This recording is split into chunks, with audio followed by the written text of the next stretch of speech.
நண்பர்கள் அனைவருக்கும் வணக்கம். இன்றைய தினம் நான் பழனி முருகன் ஆலயத்திற்கு வந்திருந்தோம். நண்பர்களுடன் வந்து சிறப்பு தரிசனம் செய்வதற்காக மேலே சென்றபோது அந்த அலுவலகத்திலே இந்த புத்தகத்தை கொடுத்தார்கள். இந்த புத்தகம் நம்முடைய பழனி முருகருடைய வரலாறு என்று சொல்லி இந்த புத்தகத்தை கொடுத்து 2700 ரூபாய் இந்த புத்தகத்திற்கு கொடுத்து வாங்கினோம்.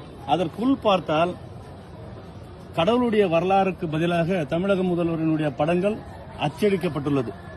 அதே போல துணை முதல்வர், அறநிலைத்துறை அமைச்சர் சேகர் பாபு இது போன்ற அரசியல் செய்யக்கூடிய புத்தகங்களை அச்சடித்து நம்முடைய இந்துக்கள் மனதை புண்படுத்தும் வகையிலே செயல்பட்டுக் கொண்டிருக்கக்கூடிய இந்த திராவிட மாடல் அரசு, நம்முடைய இறைவன் இல்லை கடவுள் இல்லை என்று சொல்லக்கூடிய இவர்கள் இந்த முருகன் புத்தகத்தில் மாத்திரம் அவர்களுடைய படங்கள் அச்சிடப்பட்டிருக்கிறது. இதை வன்மையாக கண்டிக்கிறோம். இது நாம் உணர்வுள்ள இந்துக்கள் அனைவரும் இதை கண்டிக்க வேண்டும் என்பதுதான் என்னுடைய ஆதங்கம். நன்றி, வணக்கம்.